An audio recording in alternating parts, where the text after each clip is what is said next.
نبی پاک صلی اللہ تعالی علیہ وسلم قربانی کے موقع پر 2 چھترے ذبح فرماتے تھے قربانی کے، ایک اپنی طرف سے ایک امت کی طرف سے۔ حج کے موقع پر آپ نے 63 اونٹ ذبح کی، ایک اونٹ میں 7 آدمی ہوتے ہیں، تو کچھ 441 42 قربانیاں آپ نے کی اپنی طرف سے، اور مالداروں کو پیغام دیا کہ قربانی خوب کرو۔ لیکن ہمارے ملک میں ایک عجب چیز چل گئی ہے، بیل لے لیا، 20 لاکھ کا بیل لے لیا۔ یہ صرف فخر ہے، ریا ہے اور بناوٹ ہے، دکھاوا ہے۔ آپ 20 لاکھ کے بکرے خریدیں تاکہ غریبوں کو گوشت پہنچے۔ 20 لاکھ کا ایک بیل لے کے آپ نے کون سا سمجھداری کا، عقل مندی کا کام کیا؟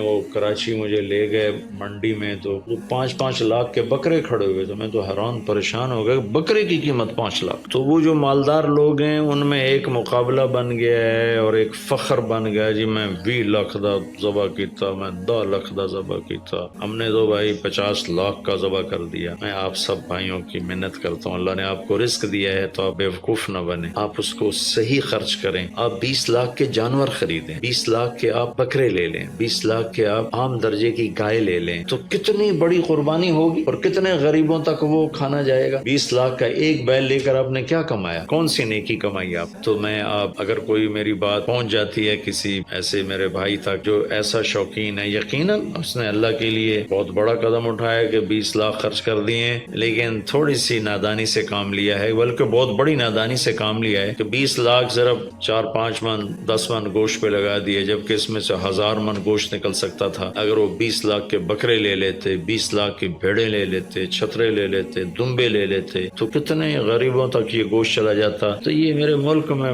یا خاص طور پر شہروں میں، کراچی میں تو پاگل ہوئے پڑے ہیں لوگ۔ تو میں مالدار بھائیوں سے عرض کرتا ہوں کہ ایسی نادانی کے کام نہ کریں، اس قربانی کو اس طرح کریں کہ غریبوں کے لیے یہ ایک دن اللہ نے رکھا ہے تو اس طرح کریں کہ غریبوں کو نفع پہنچے، یہ اس نادانی سے توبہ کریں۔